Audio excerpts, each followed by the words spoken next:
Greetings, families. Welcome back once again. I hope you are well. I hope your day is good. Thank you so much for clicking on this video. If this is your first time here, my name is Mamre and you are very, very welcome. Burkina Faso is celebrating 20th anniversary of Digital Week.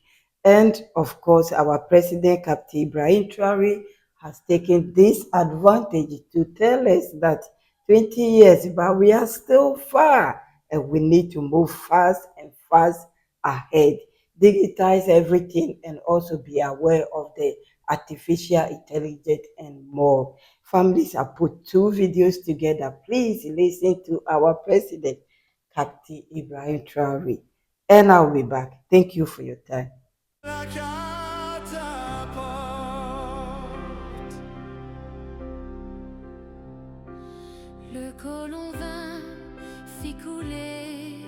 Hello, dear comrades, and thank you all for being here with us this morning for the launch of Digital Week. Thank you as well to our guest of honor, Ghana. Thanks to our brother countries, Mali and Niger, who are also here to support us in this revolution of artificial intelligence, which today is taking over the world. I would admit to begin speaking to give thanks to God and also to pay a heartfelt tribute to our brave fighting forces on the ground who, over the past few weeks, have been doing extraordinary work.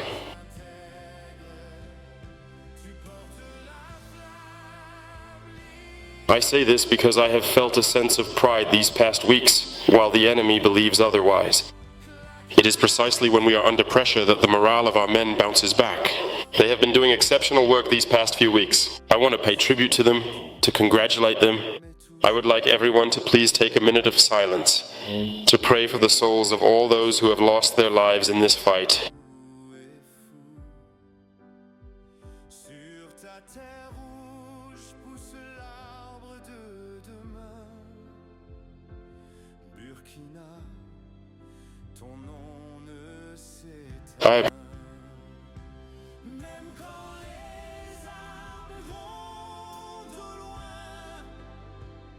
Thank you. So the 20th anniversary of Digital Week. It has been decades, if I may say so, that we have been celebrating this Digital Week. But I think this 20th anniversary will also be an opportunity to pause and take stock of the situation, to see where we stand so that we can look ahead to the future. Burkina Faso has come a long way in the digital field, and I can say that we still have a long way to go. A lot has been accomplished over the past 2 years, but we had a 12-point program that we want to launch in order to reach a certain level by 2030, which would allow us to say that in 5 years, we have made a leap of at least 100 years.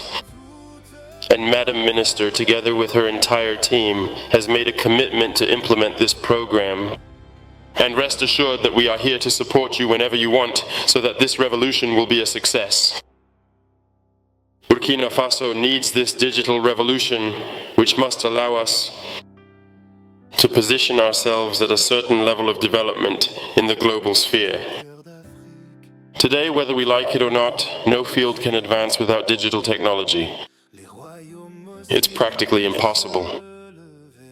We just spoke about administrative red tape, hassles, and everything that goes with it, which affects all our people.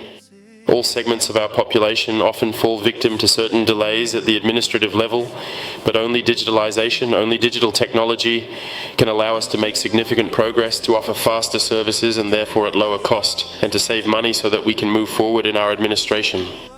Whether it's in the field of health, education, security, or defense, all sectors today need digital technology in order to move forward. So we're talking about countries that are now trying to fight a phenomenon that plagues the whole of Africa. I'm not just talking about Burkina Faso, that plagues the entire continent: corruption. We cannot fight corruption without integrating the digital component. If we truly want to fight corruption, we will have to agree to digitize many procedures, to embrace digital technology in everything we do within the administration. It's the only way to be able to fight corruption.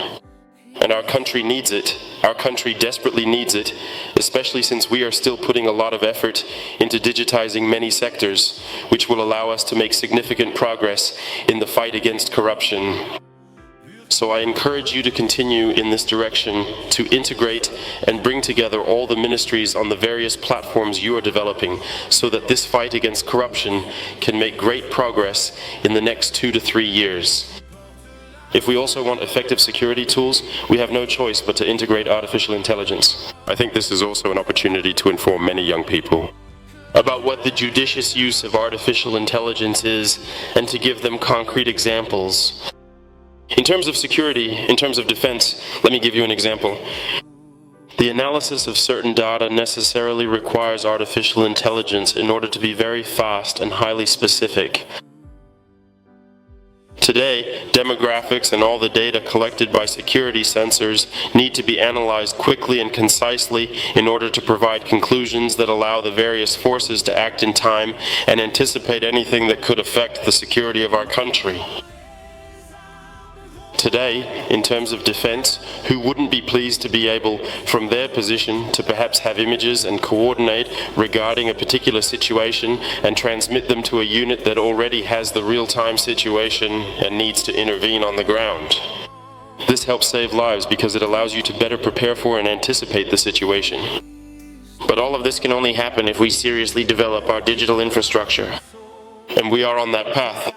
Because Burkina Faso, as I said, is coming from very far behind. We have spent all this time hosting our data abroad. That means we are not in control of our own data that we produce. And we cannot talk about sovereignty if we do not host our own data ourselves, the data we produce here, and instead keep exposing it, putting it in the hands of others. So the question of sovereignty necessarily includes the issue of digital technology as well. Today, we are in the process of acquiring data centers so that gradually we can host all the data we produce here locally, as well as the various applications that young people are developing, whom I would like to tip my hat to, by the way. Congratulations to all the teams who are participating in this fight with us, because Burkina Faso, just yesterday, was importing basic applications for our administration. We cannot talk about independence and sovereignty. Whenever we need a simple application to facilitate a service, we have to go and buy it from those who are fighting against us. Our data and all our actions, all our movements, are therefore known and tracked by everyone. Today we are developing many applications in many ministries so that we can move very quickly. For example, if I take just the Ministry of Justice, before you had to travel a long way from your village to a city just to get your nationality certificate or a criminal record, for instance. But today, through digitalization, our engineers have created applications which allow any citizen from wherever they are to access these services. This saves them time and energy, and they no longer need to spend money on fuel or take the risks of traveling on the road to some location just to obtain these documents. These are concrete examples that we can point to, which show us that we need to move forward with digital technology to ease the lives of our people and effectively fight against corruption. That being said, one might reasonably ask, how will Burkina Faso ensure access to these important services, especially given that not everyone is currently at the same level when it comes to using phones or computers? I am instructing the ministry, which has already come up with a solution that should start being implemented in a few weeks. We want to build citizen centers in every province and later on in every district. These will be centers where young people can be present, supported, and open to the entire public. With Burkina Faso's digital package, whenever a citizen needs a service, they will be able to go to these citizen centers and access those services. So we have not forgotten anyone. Everyone will be served so that we can all be together on the same boat and no one is left behind. This is to say that there are major projects underway through the ministry. Today we are hiring 10 to 20 times more engineers in the digital sector so that we can move very quickly and make up for the delay we've experienced since our independence. On top of all that, training is essential. We are focusing on the various schools that train engineers so that we have the necessary talent. And this is where I call on the youth. This is your moment to prove that what others say about us black people, to prove that it is all false. We have intelligence, we have brains capable of designing well, and of designing things that are useful for our people.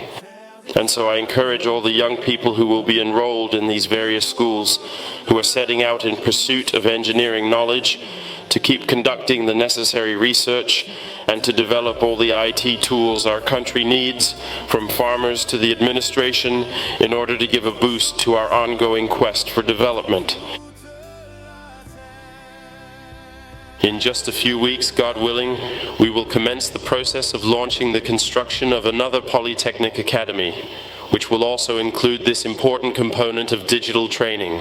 In a few years, fully qualified engineers should graduate from these universities and be able to serve Kyoto. Also, although we speak of the benefits of artificial intelligence, I urge you to also begin raising awareness among young people about the dangers of artificial intelligence. Artificial intelligence is a tool that should help us move forward, but not a tool that should mislead the youth. It must be used wisely, and that is a very important aspect. And I think that through awareness raising, you can do a lot among young people to show them the harmful effects of artificial intelligence as well. We did not say to use it for other purposes. Many people today already use it to scam individuals, to impersonate others, and so on, for disinformation and everything that comes with it. These practices must stop, but it is also through awareness raising that we will be able to achieve this.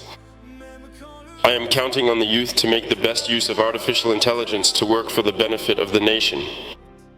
No matter what people say, it's a field where startups are springing up everywhere. And those people also need to spread the word to help others understand that this is a field where people can make a living. There you have it, it's very important. Young people need to understand that creating startups, creating small businesses in the digital sector to help and make citizens' lives easier, also allows you to live with dignity in Burkina Faso. So I urge everyone to embrace the digital sector. I encourage you, the ministry, to launch all the major projects and our program. Of the 12 points, the 12 commitments you made for 2030, so that we can achieve our goals well before 2030, and I hope that this is indeed possible. So I invite everyone, all ministerial departments, to join forces in order to make things easier for those who are supposed to support you in this digital development through artificial intelligence, and thus promote the development of our beloved homeland. Thank you all very much. I wish you a great digital week, and God willing, we will meet again at the next session with major innovations, if it pleases God, always for the happiness of our people. Thank you all for coming, and thank you to your brother countries who are here. I wish you a very pleasant stay in Burkina Faso, and may God bless our beloved homeland, the homeland where death reveals us. Thank you.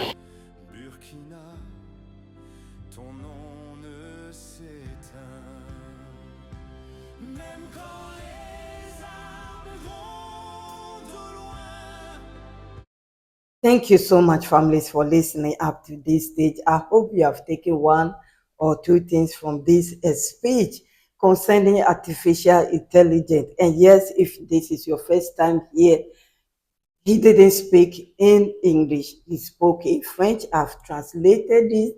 That's what I do here. I use artificial intelligence to translate these videos and work on them before sharing it with you. But like our president always says, we should be aware because people can twist this news around and other things, some images. Sometimes when you look at them, the way they portray things that is going on, you can tell yourself. Please let me know if you like this one. I've added another video to this, and that's what you are seeing on the screen. International robotic competition. Yes, the Burkina youth, they has won. Families listen to them, their reaction, the future.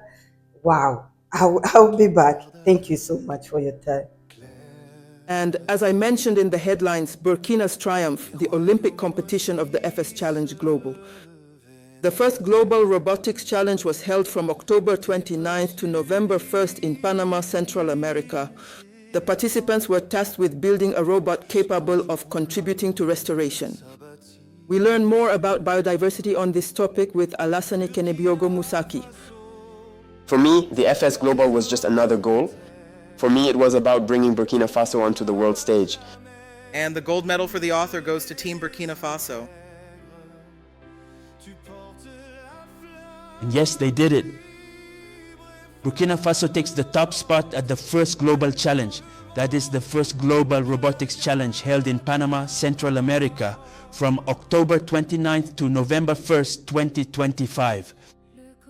Iram Amuso and his teammates win the gold medal thanks to their robotics creation, a machine that helps restore the biodiversity of marine and terrestrial ecosystems around the world. There were a total of 4 levels, with level 4 being the highest, which also involved sharing practices and technological advances through noble practices such as education. But our robot was able to reach level 4 during several matches, and that means we were the fastest to do it. I remember one of our matches where we did it in almost 6 seconds. People were really impressed because it was incredible. It was a tremendous source of pride for us, because taking part in a competition involving around 190 countries and being able to win a gold medal, that really shows potential and talent, I must say. This discovery by Burkinabe students makes it possible to eliminate obstacles to restoring biodiversity, such as bushfires, pollution, or plastic bags. But to achieve these results, these young people needed an arsenal of equipment. For this robot, we did a lot. We worked on the base, we took it apart, rebuilt it, and rebuilt it again to make sure it was really solid so we would have a good robot. Here are examples of bases we had previously tested, but they didn't work out. So in the end, we used this one. The extrusions are essential for the base. After returning from Panama, giving up was out of the question for these ambitious young people. Here we are looking at the making of a robot called the Cabrita. Its purpose is to rid cities of their garbage. A few minutes of assembly and the Cabrita is ready for its first test.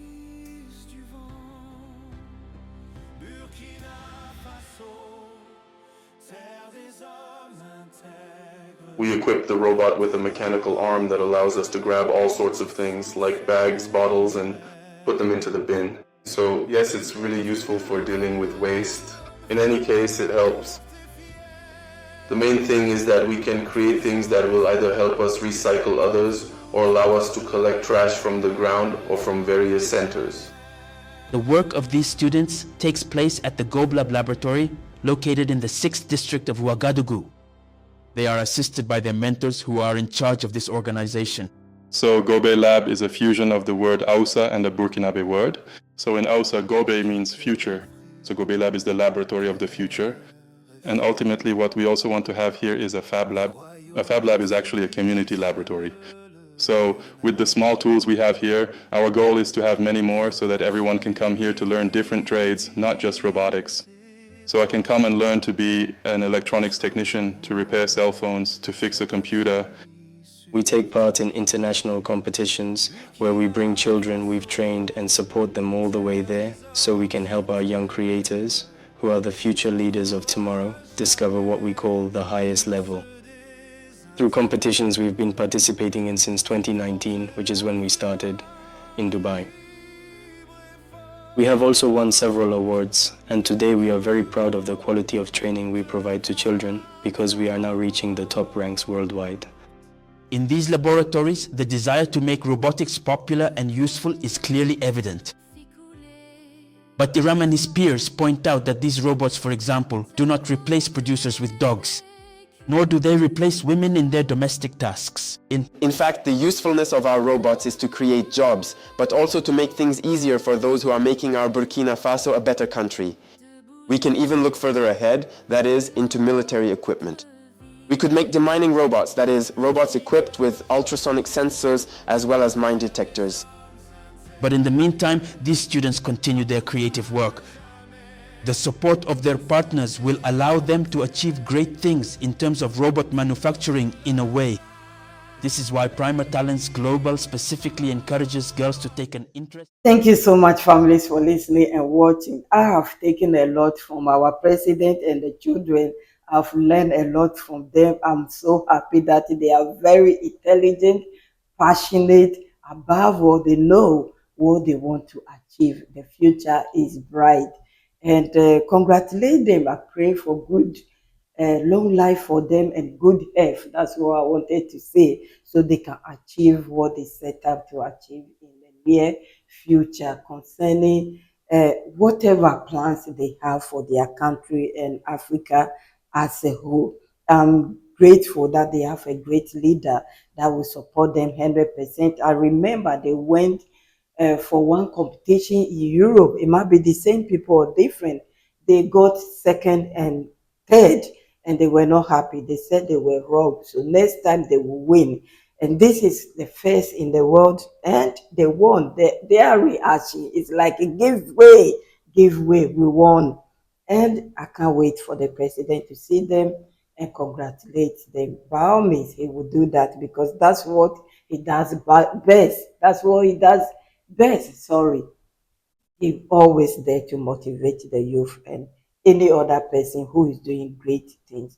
We should be aware of the artificial intelligence, like he said, and that's what I use here as well to translate the videos because he doesn't or he didn't speak in English, it was in French. Thank you for your understanding. If you like something like this, please kindly like the video and share it as well if possible. If you are new here and you like what I'm doing, please subscribe to join us. I base my content on the AES, Niger, Mali, and Burkina Faso. As you can tell already, I move no each. That's where I love and that's where I am. Thank you for your understanding. I will see you soon, my members. Thank you, my VIPs, my kids and queens, my returning families. Thank you all. If you are new here, thank you. Credit to SIG. I haven't taken your time for granted, the work you have done for granted. Thank you for sharing this important speech with us, and credit to RTB News as well for sharing this important information with us. I will see you soon. God bless you all. Have a wonderful day ahead, and I'll be back with